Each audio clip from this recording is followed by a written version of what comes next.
નમસ્કાર ખેડૂત મિત્રો, ખેડૂત પ્રિય ચેનલમાં આપનું સ્વાગત છે। સવારના મહત્વના હવામાન સમાચાર એ પહેલાં ચેનલમાં નવા આવો તો સબસ્ક્રાઇબ કરી લેજો। દેશના 10થી વધુ રાજ્યોમાં 4 દિવસ સુધી રહેશે વરસાદ, જાણો હવામાન વિભાગની આગાહી। જમ્મુ કાશ્મીર, હિમાચલ પ્રદેશ અને ઉત્તરાખંડ સહિત ઉત્તર ભારતના ઘણા વિસ્તારોમાં શિયાળાએ ધીમે ધીમે દસ્તક આપવાનું શરૂ કર્યું છે। સવારે અને સાંજના તાપમાનમાં ઘટાડો જોવા મળી રહ્યો છે। આ રાજ્યોના ઊંચા પહાડો પર હિમવર્ષા થઈ રહી છે। આ દિવસોમાં આ રાજ્યોમાં હવામાનનો ટ્રિપલ એટેક જોવા મળી રહ્યો છે।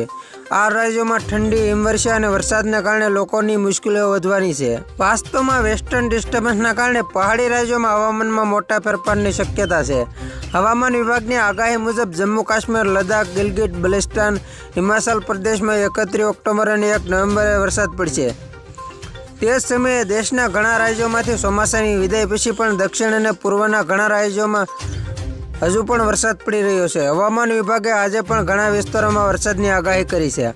IMDની આગાહી અનુસાર આંધ્રપ્રદેશ, તમિલનાડુ, પુડુચેરી, કરાઈકલ, આંદામાન નિકોબાર, યાનમ, કેરળ અને માહે સહિત અનેક સ્થળોએ 4 દિવસ સુધી વરસાદ ચાલુ રહેવાની શક્યતા છે। આ સાથે આસામ, અરુણાચલ પ્રદેશ અને નાગાલેન્ડમાં પણ આજે વરસાદની સંભાવના છે। વાસ્તવમાં બંગાળની ખાડીમાં ચક્રવાત ચિત્રાંગની રચનાને કારણે બંગાળની ખાડીને દક્ષિણ દ્વીપકલ્પ ભારત પર ઉત્તર પૂર્વ પવનની સંભાવના છે।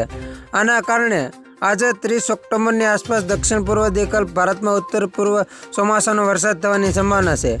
ખાનગી હવામાનની આગાહી મુજબ એશિયન સ્કાયમેટ વેધરના જણાવ્યા અનુસાર આંદામાન અને નિકોબાર ટાપુઓમાં આજે વરસાદની સંભાવના છે। આ સાથે તમિલનાડુના દરિયાકાંઠાના વિસ્તારોમાં પણ વરસાદ પડી શકે છે।